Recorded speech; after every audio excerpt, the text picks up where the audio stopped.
Vamos a ver en este tema las pruebas de hipótesis en investigación. Las hipótesis son una serie de teorías de investigación basadas en las preguntas de investigación que los investigadores tenemos y sobre las que queremos investigar. Y las hipótesis son esas teorías que pueden ser acertadas o que pueden ser equivocadas. La cuestión es cómo hacemos para decidir si nuestras hipótesis son ciertas o no son ciertas. Tenemos que tener herramientas y esas herramientas están basadas en la estadística. Estas pruebas de hipótesis, bueno, se empezaron a utilizar hace ya bastantes años y fue un científico llamado Ronald Fisher, que vivió fundamentalmente en el siglo XX, el primero que propuso una serie de pruebas estadísticas para tratar de evaluar las hipótesis de investigación. O sea, nosotros podemos hacer estudios de investigación y evaluar si esos estudios conducen a resultados que confirman o no nuestras hipótesis. Mi hipótesis puede ser que determinado hábito de vida está relacionado con un tipo de tumor, pero yo tengo que confirmar esa hipótesis para poder decir como científico que eso está sucediendo. Esto es lo que trata de solucionar todo el concepto de hipótesis de investigación. De tal manera que lo que Fisher propuso en un principio fue lo que se llamaron pruebas de significación. Vamos a ir poco a poco de forma como hacemos habitualmente, con un razonamiento hasta llegar a lo que nosotros queremos saber. Para ello, vamos a utilizar un ejemplo. Imaginemos que tenemos una población general, hablo de población y no de muestra, y de esa población conocemos la media y la desviación estándar de una variable. En este caso, en el ejemplo, la tensión arterial sistólica. En esa población que estamos estudiando, la media de tensión arterial sistólica es de 120 milímetros de mercurio y su desviación estándar es de 21 milímetros de mercurio. Fijaos que están escritas como letras mu y sigma, porque son parámetros, o sea, poblacionales. Eso es lo que nosotros normalmente nunca llegaremos a conocer. Aquí suponemos esto con fines de poder entender qué son estas pruebas de significación. Es decir, esos datos, en teoría, no los vamos a conocer. Y tenéis ahí dibujada, perdón, una gráfica que representa la distribución de los valores de tensión arterial sistólica en esa población. La tensión arterial sistólica sigue una distribución normal y, en este caso, en esta población, su media es 120 milímetros de mercurio y su desviación estándar 21 milímetros de mercurio. Ahora, nosotros estamos investigando si algunos hábitos de vida o algunos factores de exposición están relacionados o asociados con la hipertensión arterial, con una elevada tensión arterial sistólica. Aquí vamos a evaluar si la ingesta de mucho café se asocia con la tensión alta. Mucho café, si hiciéramos el estudio en realidad, pues tendríamos que definirlo. ¿Cuánto es mucho café? Pues no sé, más de 5 cafés al día, por ejemplo. Bueno, pues queremos saber si beber mucho café, lo definamos como lo definamos, se asocia con la hipertensión. Es decir, mi hipótesis de investigación, mi teoría, mi pregunta de investigación es, ¿beber mucho café aumenta la tensión arterial? Y yo espero encontrar que sí, porque si no, no lo investigaría. Porque creo que beber mucho café aumenta la tensión arterial sistólica. ¿De acuerdo? Bien, sigamos avanzando. Para comprobar esa hipótesis de investigación, como no podemos acceder a toda la población, como siempre, seleccionamos una muestra de 40 individuos. 40 individuos que consumen mucho café, más de 5 cafés al día, o 5 cafés o más al día. Y en esos 40 individuos que consumen mucho café, medimos su tensión arterial. Por lo tanto, esta muestra no es una muestra representativa de la población general, porque en la población general hay gente que consume café, mucho, poco o nada. Mientras que en mi muestra de 40 personas, todos consumen mucho café, 5 o más cafés al día. ¿De acuerdo? Bien, en esos 40 individuos medimos su tensión arterial sistólica.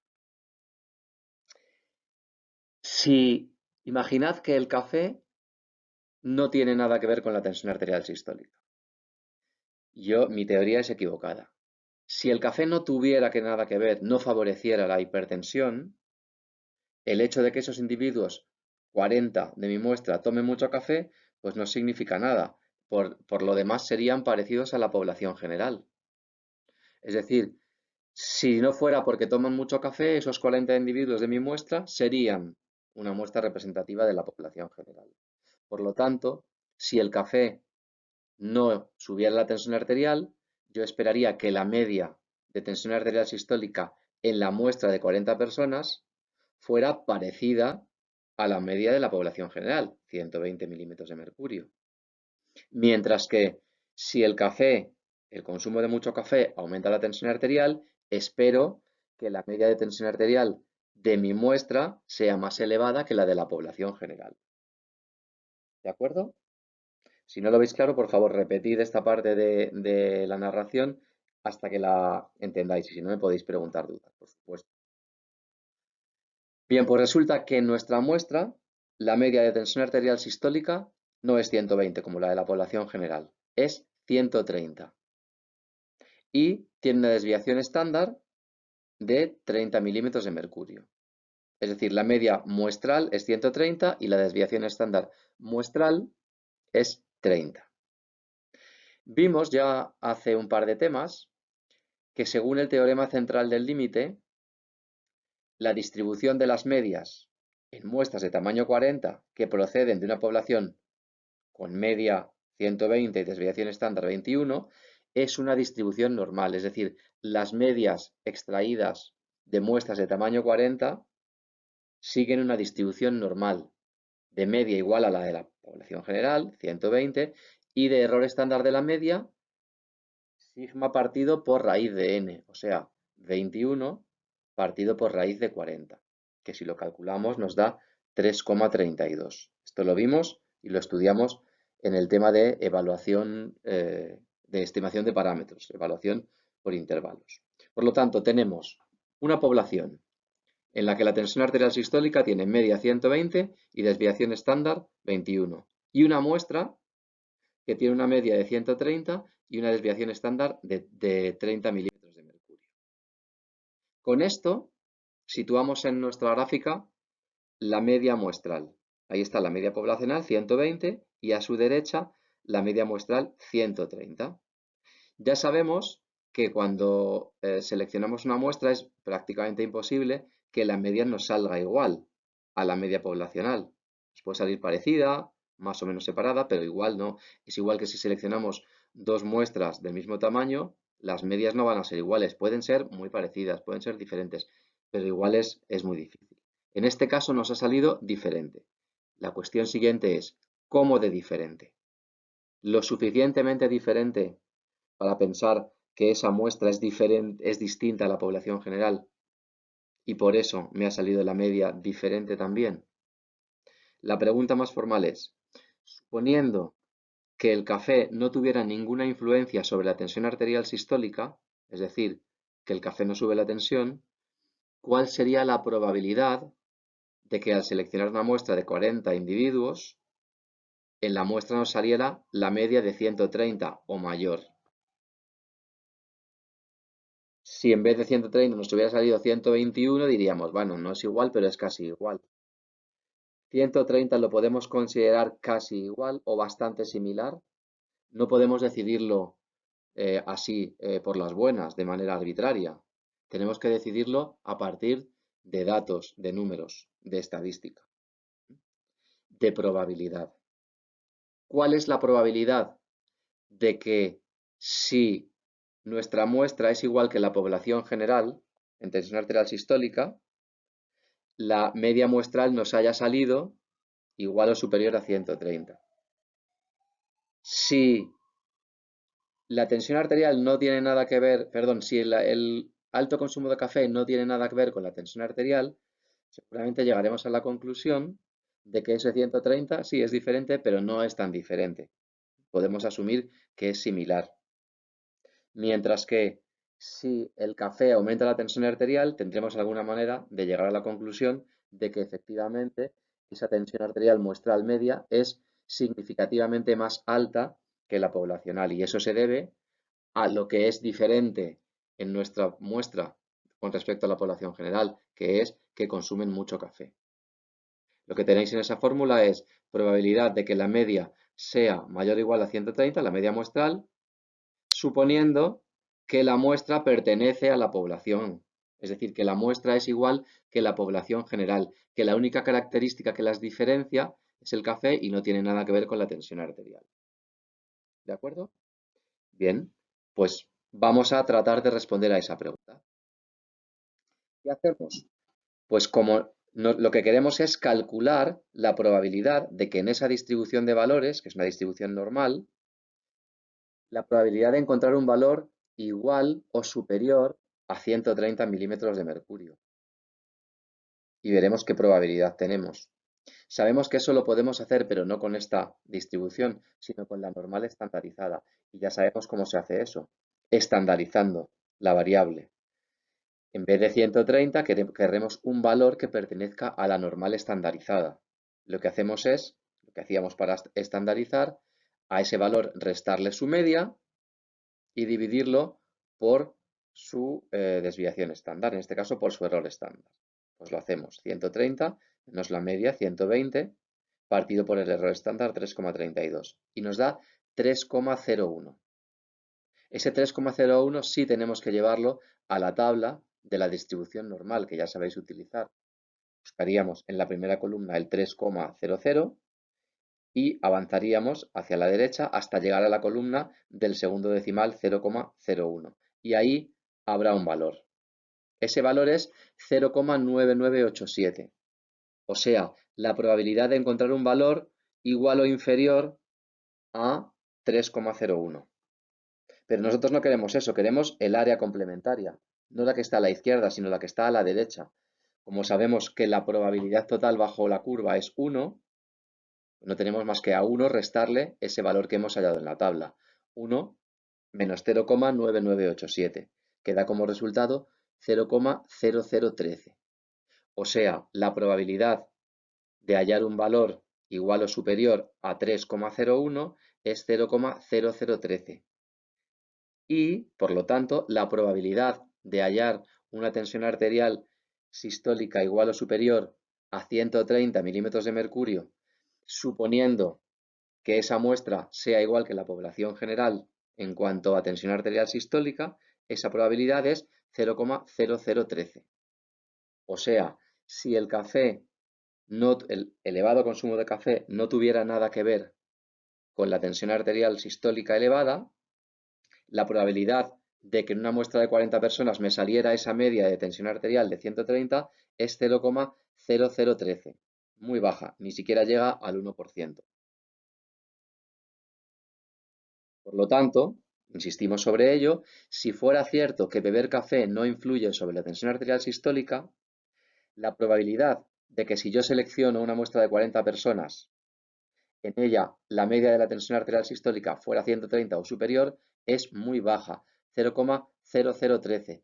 O sea, que de cada 10.000 muestras de tamaño 40 que yo seleccionara, solamente en 13 de esas 10.000 obtendría un valor medio semejante de tensión arterial sistólica. Eso quiere decir que lo que hemos obtenido es extraordinario, suponiendo que beber mucho café no influyera sobre la tensión arterial sistólica. Si beber mucho café no influye, no aumenta la tensión arterial sistólica, la probabilidad de que me haya salido eso es rarísima. Es muy, muy, muy difícil. ¿De acuerdo? Muy improbable, altamente improbable. Pero estamos en las mismas, hemos obtenido un valor de probabilidad. Es una probabilidad pequeña. ¿Es lo suficientemente pequeña para considerar poco creíble que esa muestra procede de la población de referencia? Es decir, que esa muestra es igual que la población de referencia en tensión arterial sistólica y que el café no influye. Si pensamos que esa probabilidad es lo suficientemente pequeña, diremos, no, esa hipótesis es absurda. Eso es demasiado raro lo que nos ha salido para pensar que esa muestra es igual que la población general en cuanto a tensión arterial sistólica. Por lo tanto, si es lo suficientemente pequeña esa probabilidad, Diremos, esa hipótesis es falsa. Esa muestra no es igual que la población general. ¿Cómo de pequeña tiene que ser esa probabilidad para que nosotros podamos tomar esa decisión? Bueno, pues esa hipótesis que hemos dicho hasta ahora, Fisher llamó la hipótesis nula. Recordemos, hipótesis nula no es mi hipótesis de investigación. La hipótesis nula es justamente la contraria. La hipótesis nula es el café o el consumo elevado de café no aumenta la tensión arterial sistólica. Esa es la hipótesis nula. Justamente la contraria a mi hipótesis de investigación. El café no aumenta la tensión arterial sistólica. Me da igual, a mí me da igual comprobar que mi hipótesis es cierta o comprobar que la hipótesis nula es falsa, porque es lo mismo. ¿De acuerdo? Bien, también se denomina H sub C, hipótesis nula. Y a esa probabilidad que hemos obtenido, que repito, era la probabilidad de, suponiendo que el café no aumenta la tensión arterial, hallar unos resultados como los de mi muestra, esa probabilidad la llamó significación estadística o también valor P. El valor P lo vamos a ver de manera omnipresente en los estudios de investigación y lo vamos a seguir utilizando desde ya mismo. Bien, ese valor P o esa significación estadística nos había salido 0,0013. ¿Cómo de pequeña tiene que ser para que yo considere que es tan pequeña que tengo que rechazar esa hipótesis nula? Bueno, pues por convenio se considera que P es lo suficientemente pequeña cuando es menor de 0,05. Y se dice entonces, cuando esa probabilidad es inferior a 0,05, que el valor P de significación estadística es muy bajo y es estadísticamente significativo. También lo veremos muy repetido. ¿De acuerdo? Esto tenemos que conocer muy bien. ¿Qué significa P? ¿Qué es P? ¿Qué es ese valor P? ¿De dónde sale? ¿Qué es una probabilidad? ¿Qué probabilidad es? ¿Y cuándo es estadísticamente significativo? Cuando esa probabilidad es menor de 0,05. En nuestro ejemplo, P ha salido 0,0013, o sea, muy baja, menor que 0,05. Eso quiere decir que parece ser que los individuos de la muestra que yo he seleccionado, 40 personas, no pertenecen a la población general. ¿Y por qué no pertenecen a la población general? Porque hemos dicho que tenían una característica singular y es que todos ellos tomaban mucho café. Y si esa es la característica que les diferencia de la población general, querrá decir que yo puedo atribuir a esa característica el hecho de que su tensión arterial sistólica media sea más elevada que la de la población general. Por lo tanto, nuestros datos dicen que esta hipótesis nula que hemos formulado, el café no aumenta la tensión arterial, no parece cierta. ¿Por qué? Porque la probabilidad de que pase lo que me ha pasado es muy baja. Por lo tanto, yo rechazaré la hipótesis nula. Y si la hipótesis nula es que el café no aumenta la tensión arterial sistólica y yo la rechazo, quiere decir que tengo evidencia, según mi estudio, para poder decir que el café, el consumo elevado de café, sí está relacionado con la tensión arterial sistólica. Nuestros datos no apoyan la hipótesis nula, apoyan la hipótesis contraria de que la ingesta de café aumenta la tensión arterial sistólica. ¿De acuerdo?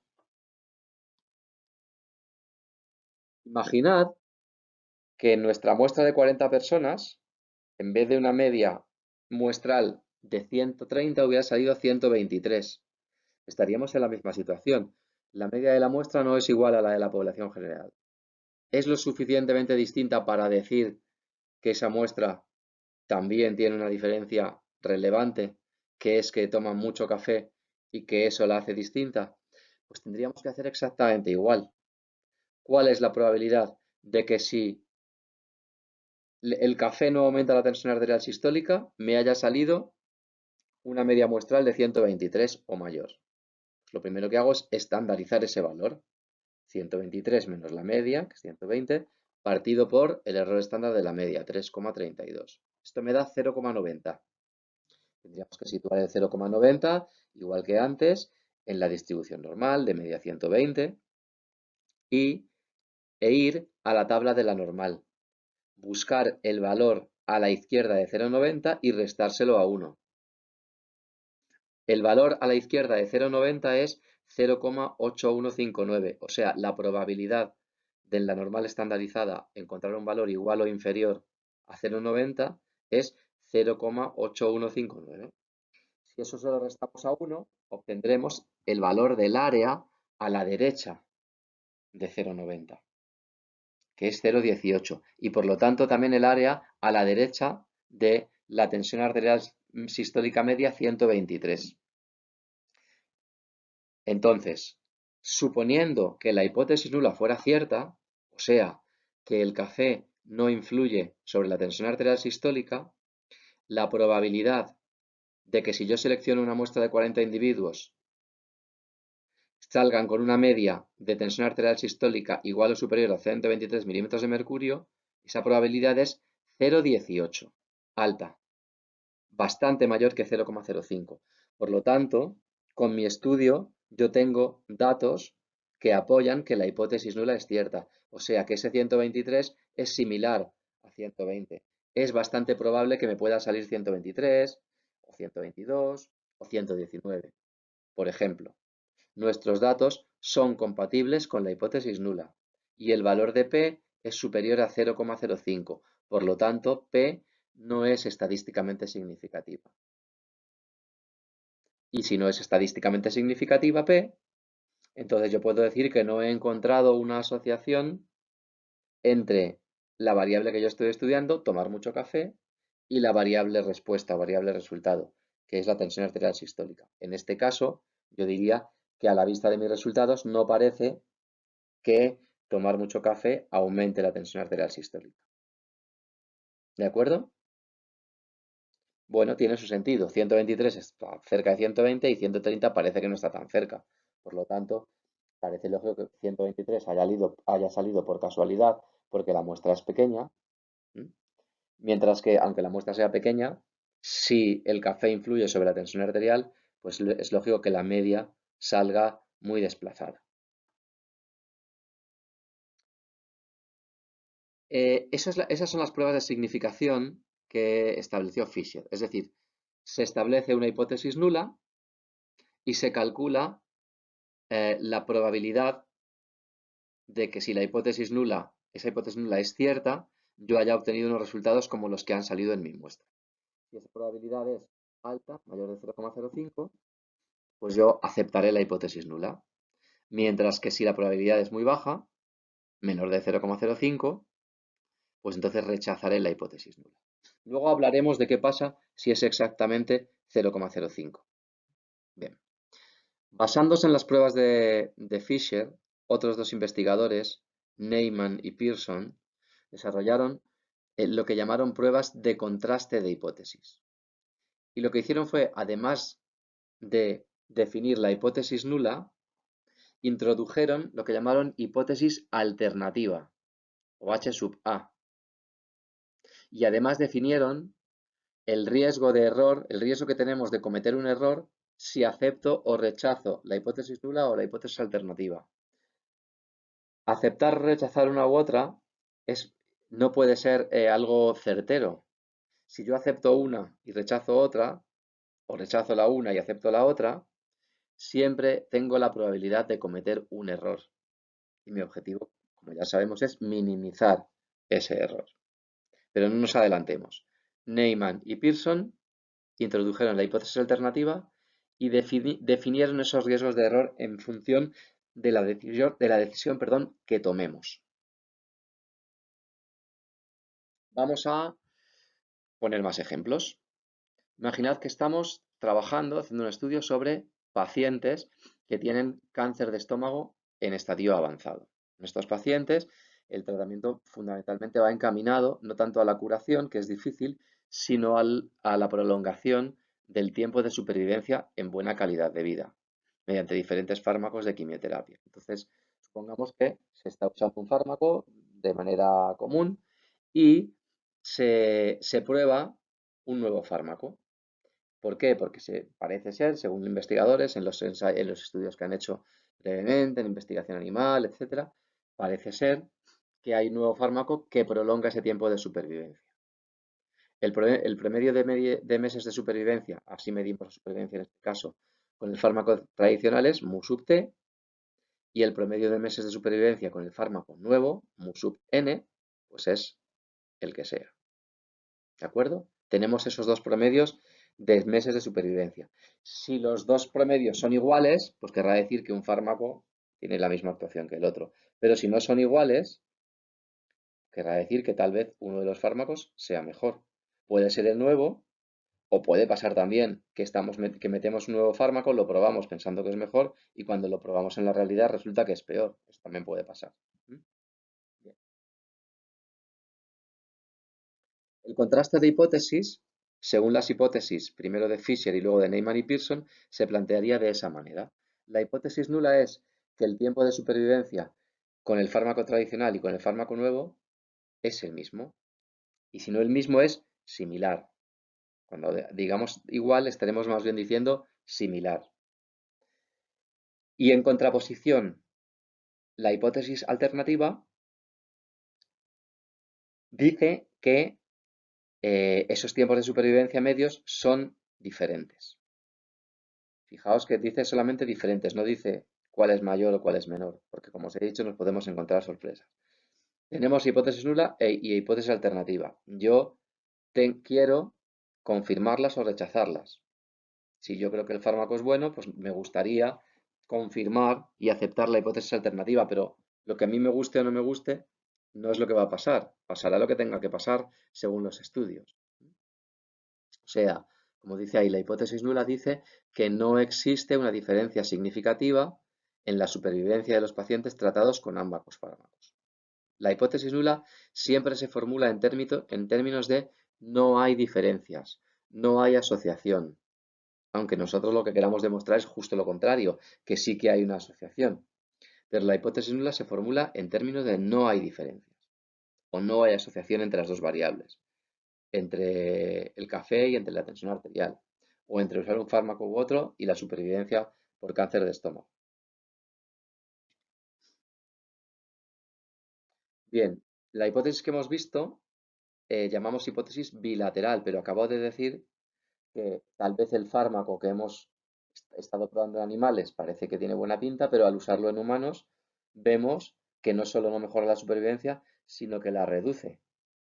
Por eso la hipótesis alternativa dice que es desigual y la hipótesis nula dice que la supervivencia es igual, no dice que sea mayor o menor en uno que en otro. ¿De acuerdo? Pero también esas hipótesis se llaman hipótesis bilaterales. Pero también se pueden plantear hipótesis unilaterales, como tenéis ahí enunciado. Esto no lo vamos a desarrollar porque realmente lo hacemos en muy pocas ocasiones y nos distraería demasiado del resto del tema. Por lo tanto, nos quedaremos con las hipótesis bilaterales. Hipótesis nula, no hay diferencias, por ejemplo, los promedios son iguales o similares, y la hipótesis alternativa, sí hay diferencias. Los promedios de supervivencia no son similares. ¿Con cuál se sobrevive más? No nos lo dice la hipótesis, pero lógicamente lo sabremos. ¿De acuerdo? Nosotros os aconsejo que hagáis siempre, formuléis hipótesis nula y alternativa bilaterales. Es decir, las dos medias son iguales o las dos medias son diferentes. Si son diferentes, ¿hacia dónde? Ya lo veremos. Eso no será difícil. Por lo tanto, para realizar un contraste de hipótesis, formulamos hipótesis nula e hipótesis alternativa y seleccionamos nuestras muestras. Y lo que vamos a comprobar es si los resultados que hemos obtenido en nuestra muestra son lo suficientemente compatibles con la hipótesis nula y podemos aceptarla. Si no son compatibles con la hipótesis nula, entonces la rechazaremos y en su lugar aceptaremos la hipótesis alternativa. Volvemos al mismo problema del inicio. ¿Cómo vamos a tomar esa decisión? Necesitamos algo que nos permita decidir, no la arbitrariedad. Entonces, para medir el grado de compatibilidad, cómo de compatibles son nuestros datos muestrales con la hipótesis nula, se utiliza un estadístico de contraste. Y ese estadístico de contraste no es siempre el mismo, sino que en cada situación es diferente. Eso está en cualquier libro, en todos los libros, dependiendo del problema que tengamos. Vamos a ver ahora algún ejemplo. En este ejemplo deseamos saber si los individuos que siguen una dieta mediterránea tienen un colesterol HDL más alto que los que no la siguen. Sabemos que la dieta mediterránea está basada en una serie de formas de alimentarse, basadas en consumo de frutas y verduras y de legumbres, de aceite de oliva virgen extra, de bajo consumo de carnes rojas, etc. Tenemos bibliografía donde podéis consultarlo. Bueno, definimos los que siguen dieta mediterránea y los que no, y medimos su colesterol HDL. Como sabéis, el colesterol HDL, el colesterol bueno, como se suele decir, es conveniente tenerlo alto, y tener un colesterol HDL bajo es un factor de riesgo cardiovascular. Bueno, pues mi teoría, mi hipótesis de investigación es que los individuos que siguen una dieta mediterránea, tienen un colesterol más alto, HDL más alto, que los que no la siguen. Y para ello, para comprobar esta teoría de investigación que yo tengo, selecciono dos muestras de 100 individuos cada una. 100 individuos siguen una dieta mediterránea, lo he preguntado, y otros 100 individuos no la siguen. O sea, tengo 100 y 100. Y en esos 100 y esos 100 que siguen y no siguen la dieta mediterránea, lo que voy a hacer es medir el colesterol HDL y calculo la media en los dos grupos. Y resulta que la media de colesterol HDL en los que siguen dieta mediterránea es 1,14 milimoles partido por litro, con una desviación estándar de 0,35. Y por otra parte, en los individuos que no siguen la dieta mediterránea, el colesterol HDL medio es 1,01 milimoles partido por litro, con la misma desviación estándar, 0,35. Han salido las medias diferentes. La pregunta es, ¿muy diferentes o poco diferentes? ¿Esa diferencia es lo suficientemente pequeña para que yo diga que las medias de colesterol HDL son similares? Lo primero que tengo que hacer es plantear mis hipótesis. La hipótesis nula sería que las dos medias de colesterol HDL en los que siguen dieta mediterránea y en los que no son similares. Ahí ponemos iguales, aunque en realidad queremos decir similares. Y que por lo tanto, si resto una de la otra, la diferencia será cero. Y la hipótesis alternativa H sub A diría que las dos medias no son similares, que son diferentes y significativamente diferentes, y que por lo tanto, si resto una de la otra, la diferencia no va a ser cero. Esas son las hipótesis que yo debo formular. Daos cuenta que, como hemos dicho antes, las hipótesis nulas se formulan en términos de no hay diferencia, no hay asociación, no hay diferencia entre las medias, no hay asociación entre el colesterol HDL y la forma de alimentarse. ¿De acuerdo? La que yo en realidad quiero demostrar es la alternativa, pero la nula se formula así. Bueno, pues hemos dicho que es los datos que hemos tenido en mi muestra, esas dos medias, queremos comprobar si esos resultados en esas dos muestras son compatibles con mi hipótesis nula. Y para ello, para comprobar eso, necesito un estadístico de contraste. En este caso, el estadístico de contraste lo calculo a través de la diferencia de medias, que es 0,13, o sea, 1,14, que es el colesterol HDL en los que siguen dieta mediterránea, menos 1,01, que es el HDL en los que no siguen dieta mediterránea. Esa diferencia la he encontrado en las muestras y la pregunta que me hago, ¿es real esa diferencia o se debe al azar en el muestreo? Se debe a que las muestras no son muy pequeñas y yo he tenido la mala suerte de que me han salido un poquito distintas. Lo que ahora necesito saber es si esa diferencia es lo suficientemente grande para considerar que el colesterol HDL es distinto en los dos grupos. Y me pregunto, ¿este estadístico de contraste, esa diferencia de medias, es lo suficientemente grande para rechazar la hipótesis nula, que dice que las medias son similares y que si hay alguna diferencia es muy pequeña? ¿Cómo de grande tiene que ser esa diferencia de medias? Bien, pues el estadístico de contraste se calcula de esta manera, dividiendo la diferencia de medias partido por su error estándar, que ahora no vamos a decir cómo se calcula. Ya lo veremos más adelante. Está también en cualquier libro. Yo calculo el estadístico de contraste, diferencia de medias partido por su error estándar, y me da un valor de 2,65. Y resulta que yo sé que si la hipótesis nula fuera cierta, es decir, si la dieta no influyera sobre el colesterol HDL, ese estadístico se distribuye con una distribución T de student con n sub 1 más n sub 2 menos 2 grados de libertad. Disculpad la errata. Es n sub 1 más n sub 2 menos 2 grados de libertad. O sea, 198 grados de libertad. 100 más 100 menos 2. ¿De acuerdo? Ese estadístico T que he calculado sigue esa distribución T de student. ¿Qué quiere decir? Que ese valor T del estadístico T, 2,653, es un valor que pertenece a la distribución T de student con 198 grados de libertad. Debería llevarlo a la gráfica donde dibujo esa distribución T de student y a la tabla de la distribución T de student para calcular la probabilidad de que en mi muestra haya salido lo que ha salido, esa diferencia, o incluso mayor. ¿De acuerdo? Bien, lo reformulamos. Si la hipótesis nula fuera cierta, es decir, si no hay diferencias entre el colesterol HDL entre los que siguen dieta mediterránea y los que no, ¿qué probabilidad existe de encontrar lo que me he encontrado? De encontrar esa diferencia de 0,13 o mayor. Igual que antes, cuando hablábamos de las pruebas de significación, si la probabilidad es muy baja, querrá decir que lo que he encontrado en mi muestra no es compatible con la hipótesis nula.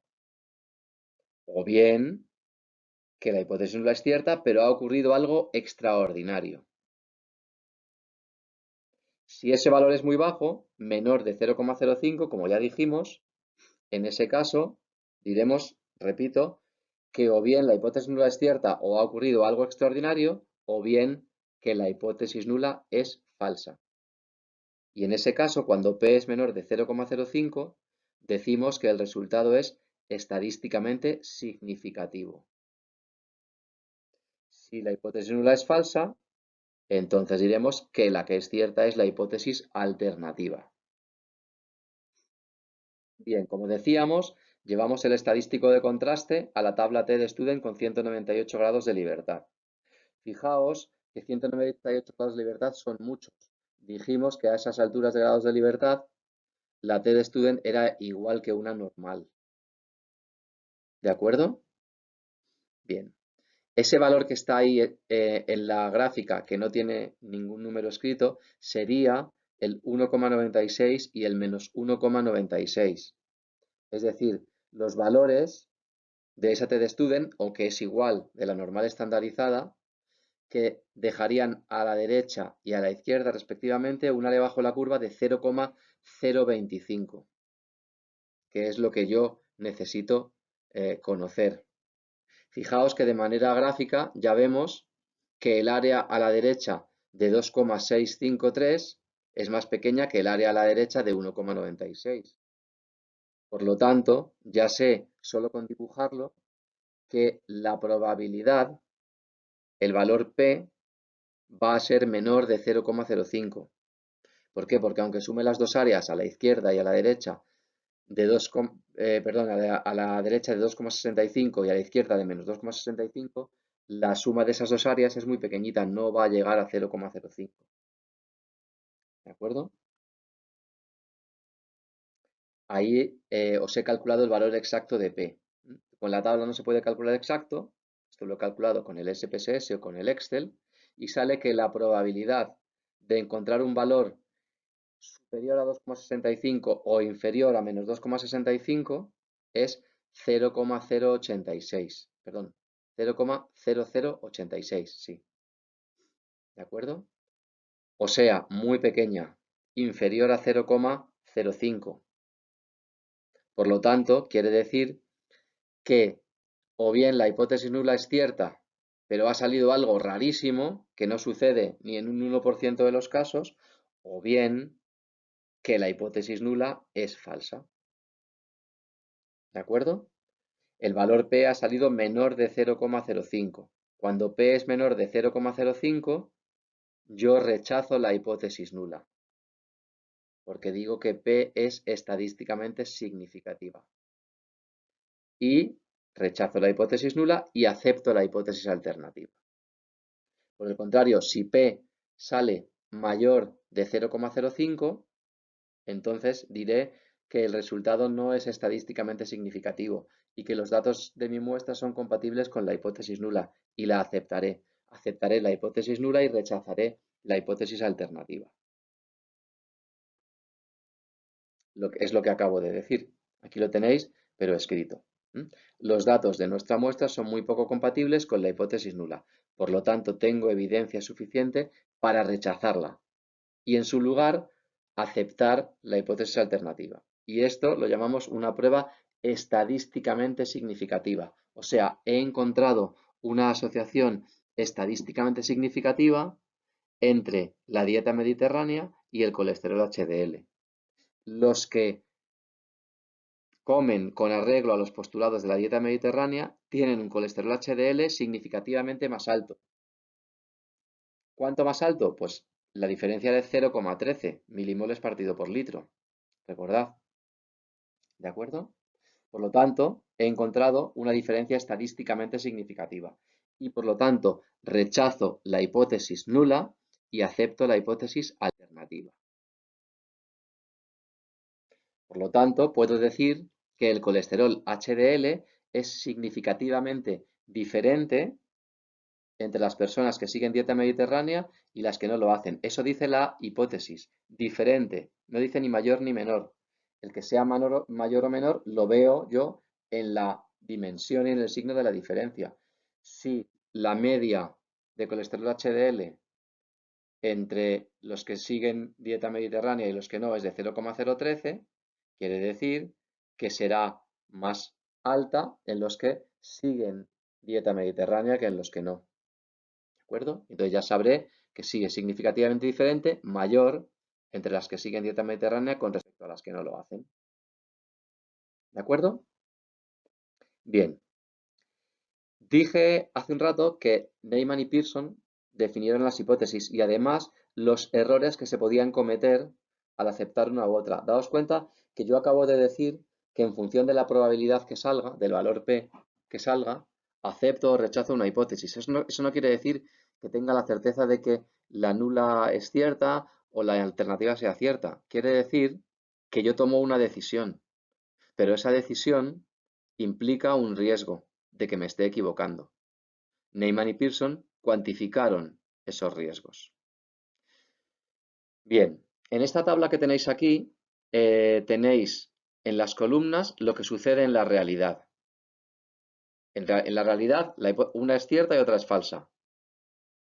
Una de las dos cosas pasa. O es H o la nula es cierta o la alternativa es cierta. Una de las dos cosas. Y yo no lo sé. Bien, y en las filas está la decisión que yo tomo en función de mis números. Y la decisión que yo tomo es o aceptar una o aceptar otra. O aceptar la nula o aceptar la alternativa.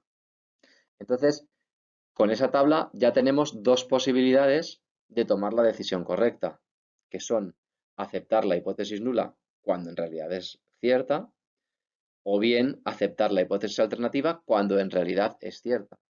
Las otras dos casillas contienen errores. Si yo acepto la hipótesis alternativa, pero en realidad la que es nula es la que es cierta es la nula, cometo el error que llamo error tipo 1. Ahora lo diremos más despacio.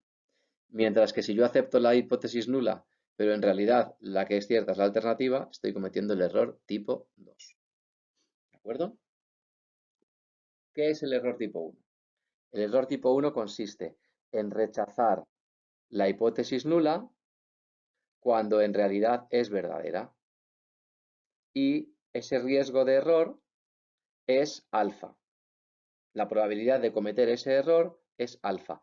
Y ya hemos dicho, lo dijimos el otro día, porque es el mismo alfa, que alfa es 0,05. El máximo riesgo que yo estoy asumiendo es 0,05 y ese error alfa queda fijado. ¿Y qué es el error tipo 2? Pues el error tipo 2 se comete cuando yo estoy aceptando la hipótesis nula, cuando en realidad es falsa, cuando la cierta es la alternativa. La alternativa es cierta, pero yo estoy rechazando la alternativa y aceptando la nula. ¿Por qué? Porque me lo dicen mis resultados, pero sé que mis resultados no son 100% certeros. La probabilidad de cometer el error tipo 2 se llama beta. Y beta se utiliza sobre todo cuando se le resta a 1 menos beta. 1 menos beta será la probabilidad de rechazar la hipótesis nula cuando es falsa, efectivamente. ¿De acuerdo? Bueno, pues ese 1 menos beta se conoce como potencia de un estudio. Y es un parámetro importante que hay que calcular cuando se va a diseñar un estudio. Esos son los errores tipo 1 y error tipo 2. Error tipo 1, rechazar la hipótesis nula cuando en realidad es verdadera. Y error tipo 2, aceptar la hipótesis nula cuando en realidad es falsa. Son esas dos casillas que hemos visto en esa tabla de 2×2 que tanto se parece a las que veíamos en las pruebas diagnósticas. Cuando nosotros hacemos un contraste de hipótesis, ahí tenemos una distribución normal o una t-student con muchos grados de libertad, con su media, y tenemos esas dos áreas pequeñitas, alfa medios, a ambos lados de la distribución, delimitados por los valores 1,96 y menos 1,96. Cuando están 1,96 y menos 1,96, esos alfa medios son 0,025 y 0,025 al otro lado. Es el riesgo máximo que yo estoy dispuesto a aceptar de equivocarme. Entonces, tomando esos valores, podemos distinguir o definir dos regiones de la distribución en función de la decisión que yo adopto sobre la hipótesis nula. La región de aceptación y la región crítica o de no aceptación. Es decir, si en esa distribución de la población yo saco mi muestra y pongo la media muestral donde haya caído, si esa media muestral cae en la región de aceptación, diré que no es muy diferente a la media poblacional y por lo tanto ha caído la media en la región de aceptación de la hipótesis nula. Pero si la media muestral me queda a la derecha de 1,96 o a la izquierda de menos 1,96, entonces está en la región de no aceptación de la hipótesis nula y de aceptación de la hipótesis alternativa. Aquí tenemos la hipótesis nula. Vamos a poner ahora la media de la muestra y la distribución de la muestra, que la tenemos ahí. Fijaos, ahí cae fuera de la región de aceptación, por lo tanto ahí tendríamos que la hipótesis nula es falsa y es cierta la alternativa. Las dos medias son significativamente diferentes. Y el error tipo alfa siempre es el mismo, lo tenemos ahí, pero ¿cuál es el error tipo 2? El beta. Pues fijaos, es ese. Es la zona donde se cruzan las gráficas en la cual yo estoy aceptando la hipótesis nula, pero en realidad es falsa. La cierta es la alternativa. ¿De acuerdo? Cuanto más cercanas están las dos medias, mayor error tipo beta voy a cometer porque me es más difícil, cuanto más cercanas están, más difícil me es determinar la diferencia. Es más difícil determinar una diferencia pequeña que una diferencia muy grande. Una diferencia muy grande es muy evidente. En este caso, si la gráfica de color rojo se desplaza hacia la derecha, o sea, si las dos medias son más parecidas, ¿qué pasa? Pues que el error beta, el error tipo 2, crece. Cuanto menor es la diferencia que yo tengo que detectar, más riesgo de error corro al tomar una decisión. ¿De acuerdo? Y por el contrario, si las dos medias son muy diferentes, si la gráfica roja se desplaza a la izquierda, entonces ¿qué pasa? que el error tipo 2 también disminuye. El riesgo de que yo acepte la hipótesis nula cuando en realidad la verdadera es la alternativa es mucho más bajo. Fijaos que el alfa no se modifica, siempre es igual, 0,05. Bien, bueno, pero a mí lo que me sale es lo que me sale. Me saldrá donde me toque la media, la de la gráfica roja, pero ¿qué puedo hacer para que ese error beta sea más pequeño? Bueno, pues lo que puedo hacer es aumentar el tamaño de la muestra. Ya hemos dicho que alfa es fijo, 0,05. Cuando yo diseño un estudio de investigación, lo que trato es, sabiendo que alfa es fijo, tratar que el otro error posible, beta, sea lo más bajo posible, minimizar el error beta. Si el alfa es fijo, ya hemos visto que beta depende de la superposición de las distribuciones normales que hemos visto antes. Y esa superposición depende de la diferencia que se va a detectar, que eso no lo puedo, yo no lo puedo manipular. Pero también depende del tamaño muestral. ¿Por qué? Porque recordad que cuando estudiamos la distribución normal, vimos que cuanto mayor era el tamaño de la muestra, la normal seguía siendo simétrica y todo eso, pero era más afilada, más apuntada. Mientras que cuando la muestra era más pequeña, la normal era más achatada. ¿De acuerdo? Por lo tanto, el tamaño muestral sí puedo modificarlo. Si aumento el tamaño muestral, lo que hago es disminuir la probabilidad de cometer el error tipo 2. Disminuyo el beta y por lo tanto aumento 1 menos beta, lo que se llama la potencia. Fijaos, aquí tenemos muestras de 30. Ahí está, la media ha caído donde ha caído, eso no lo puedo cambiar. Pero, y la desviación estándar es la que es. Y entonces me sale ese error beta, bastante voluminoso. ¿Qué pasa si yo aumento el tamaño de las muestras y en vez de 30 es mayor? Pues lo que pasará es que esas distribuciones normales que veo ahí se afilarán más, se achatarán menos y entonces el área que va a quedar bajo las curvas va a ser más pequeña. Fijaos, ese beta ha disminuido.